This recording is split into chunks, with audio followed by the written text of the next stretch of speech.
Hai teman-teman, ketemu lagi nih di video kedua tentang buku Better Than Before yang akan saya review, yaitu adalah bab 2. Nah, sebelum lanjut ke bab 2, bagaimana nih video pertama tentang buku Better Than Before? Bab pertama, pasti teman-teman sudah menyimak dong. Itu sedikit gambaran atau sedikit review dari saya tentang bab pertama. Nah, dalam video ini saya akan mereview buku Better Than Before bab kedua. Jadi, terus tonton ya. Jangan lupa juga untuk like, komen, dan share ya, untuk membantu biar teman-teman bisa lebih mengerti dan banyak juga yang menonton tentang buku Better Than Before yang saya review ini. Sebelum lanjut, diingetin lagi nih untuk memastikan koneksi dan sinyalnya lancar.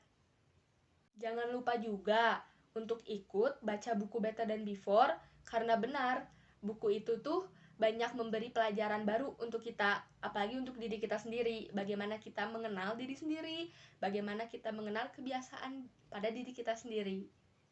Oke, gak bakal lama-lama lagi, langsung aja cus kita tonton videonya. Pada buku Better Than Before bab 2 tentang pilar kebiasaan, di sini dijelaskan bahwa banyak strategi yang dapat membantu kita dalam mengubah kebiasaan yang kita jalani setiap hari. Ada juga 4 strategi yang membantu kita dapat mengubah kebiasaan kita. Yang pertama ada pemantauan, ada landasan, penjadwalan, dan akuntabilitas. Nah, untuk memanfaatkan pilar-pilar kebiasaan yang diperlukan itu, kita harus memperhitungkan apa yang telah kita pelajari setiap hari, apa yang kita pelajari tentang diri kita sendiri, dan latihan pengetahuan diri kita sendiri. Yang pertama, ada pemantauan, atau apa yang kami pantau atau apa yang kami monitori. Jadi pada strategi pemantauan ini tuh memiliki kekuatan yang cukup luar biasa bagi diri kita. Pemantauan ini tidak membutuhkan perubahan, tapi seringkali membuat kita dapat mengarah ke perubahan.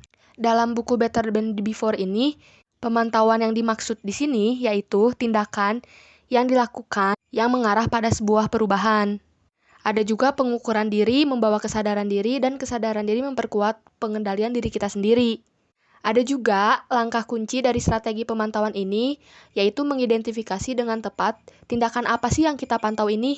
Kebiasaan khusus seperti kebiasaan yang sehari-hari kita jalani. Dengan strategi pemantauan ini sebenarnya kita melakukan sebuah pengukuran. Pengukuran untuk menebak apa sih yang kita lakukan atau apa sih yang sering kita lakukan dan sering kita lakukan namun tidak akurat. Nah, pemantauan di sini juga dapat membantu menentukan apakah sebuah kebiasaan itu sepadan sih dengan waktu, uang, tenaga yang kita keluarkan. Nah, strategi pemantauan ini cukup bekerja dengan baik bagi beberapa orang, tapi tidak semuanya. Kebanyakan orang memanfaatkan strategi pemantauan ini untuk kebiasaan dirinya sendiri. Jadi kayak lebih memperdulikan diri sendiri dengan strategi pemantauan ini, karena kita memantau apa saja sih yang dilakukan diri sendiri untuk menjadi kebiasaan yang lebih baik. Nah, yang selanjutnya ada dasar, atau yang kita tahu strategi pengamatan kecenderungan, pemberdayaan dan pemantauan yang mengambil kekuatan dari kesadaran diri sendiri. Jadi, kebiasaan di 4 bidang yang ada di buku ini tuh paling banyak meningkatkan perasaan pengendalian diri, lebih menguatkan supaya kita mengendalikan diri dengan cara memperkuat landasan dari semua kebiasaan yang kita lakukan. Kebiasaan dasar juga cenderung memperkuat satu sama lain, misalnya orang membantu orang tidur. Olahraga juga membantu orang tidur. Musik membantu seseorang untuk berkonsentrasi. Jadi, semakin dalam seseorang menyelidiki sebuah kebiasaannya, semakin banyak juga seseorang itu tuh menghargai pentingnya memahami nilai dan temperamen orang lain. Sangat mudah juga untuk berasumsi bahwa langkah-langkah yang berhasil bagi diri sendiri akan berhasil untuk orang lain. Tapi kebiasaan tidak berjalan seperti itu, karena apa yang kita lakukan pasti berbeda dengan yang orang lain lakukan. Jadi perbedaan individunya itu lebih penting daripada yang kita mulai dengan diri sendiri. Jadi kepentingan individunya tuh lebih berfokus pada diri sendiri membandingkan dengan orang lain. Jadi first thing first, kita semua harus memutuskan apa sih yang harus didahulukan dulu bagi diri sendiri. Apa sih yang harus diprioritaskan pada diri sendiri. Yang selanjutnya ada strategi penjadwalan. Atau menetapkan waktu tertentu dan teratur untuk suatu kegiatan berulang atau suatu kebiasaan itu sendiri. Jadi strategi ini itu merupakan suatu strategi pembentukan kebiasaan yang paling dikenal dan paling kuat atau cukup efektif bagi beberapa orang. Nah, penjadwalan di sini tuh membuat diri seseorang itu tuh jauh lebih mungkin untuk mengubah suatu aktivitas menjadi sebuah kebiasaan karena sering dijadwal. Jadi sebuah aktivitas yang dilakukan itu dapat berubah menjadi sebuah kebiasaan bagi diri sendiri. Nah, kebiasaan sendiri ini tuh tumbuh paling kuat dan paling cepat ketika diulang dengan cara yang dapat diprediksi. Dan bagi kebanyakan dari kita menempatkan suatu aktivitas pada jadwal, cenderung mengunci kita untuk melakukannya. Jadi jika seseorang mengandalkan aktivitas dalam sebuah jadwal, pasti akan tumbuh sebuah kebiasaan baru yang akan melekat pada diri seseorang itu sendiri. Namun, penjadwalan juga memiliki beberapa dampak negatif bagi diri sendiri, seperti kita itu harus dihadapi oleh batasan.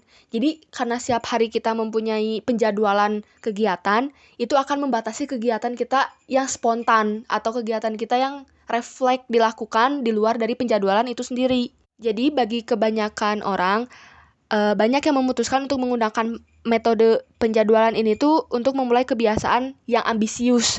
Maksudnya ambisius ini tuh seperti meditasi.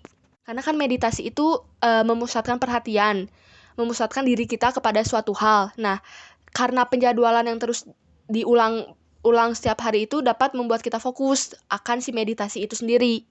Nah, saat kita menjadwalkan kebiasaan baru yang baru kita temukan, itu tuh ada baiknya untuk mengaitkannya dengan kebiasaan yang sudah ada. Jadi, setiap kebiasaan baru yang muncul itu sebisa mungkin dilakukan dan dijadwalkan dengan kebiasaan yang lama atau biar saling berhubungan, saling terikat.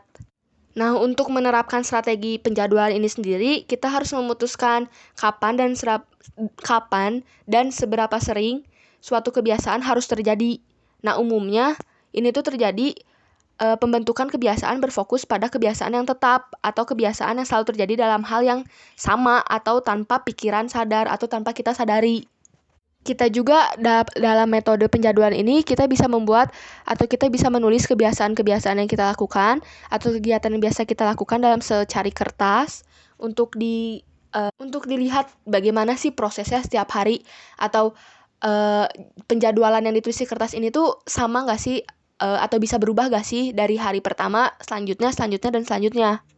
Jadi intinya penjadwalan atau strategi penjadwalan ini membantu kita menyediakan waktu untuk hal-hal yang penting bagi diri kita sendiri dan bagaimana kita menjadwalkan hari-hari kita, yaitu bagaimana kita menghabiskan hidup kita. Jadi kegiatan-kegiatan atau jadwal-jadwal yang kita tulis, yang kita sediakan dari waktu ke waktu itu tuh akan membantu kita dalam menghabiskan seumur hidup kita. Nah, yang terakhir ada akuntabilitas. Strategi ini tuh berkaitan dengan strategi penjadwalan tadi. Nyatanya kita tidak cukup menjadwalkan sebuah kebiasaan saja.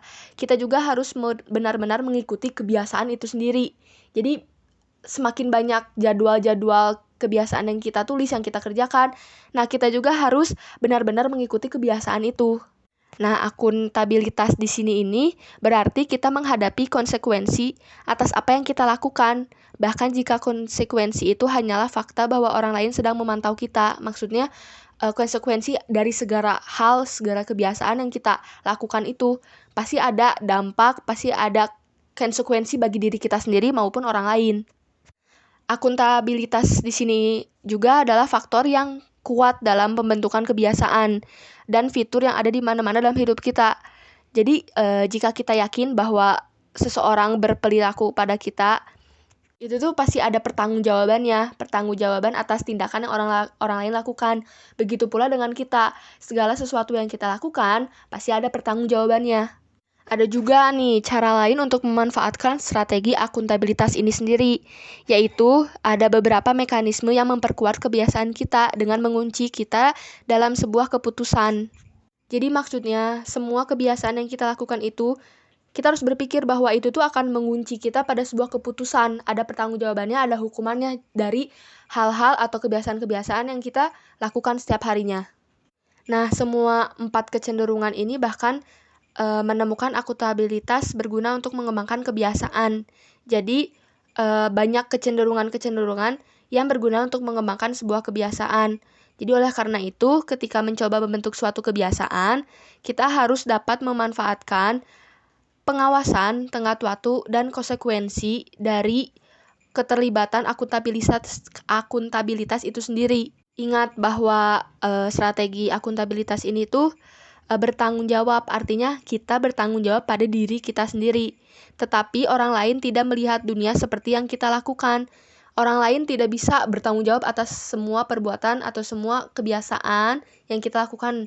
Jadi kita harus mengingatkan pada diri sendiri tentang kebenaran bahwa akuntabilitas ini tuh sebuah pertanggungjawaban mutlak, pertanggungjawaban yang akan kita ambil, yang akan kita putuskan, yang akan kita dapatkan nanti dari sebuah kebiasaan.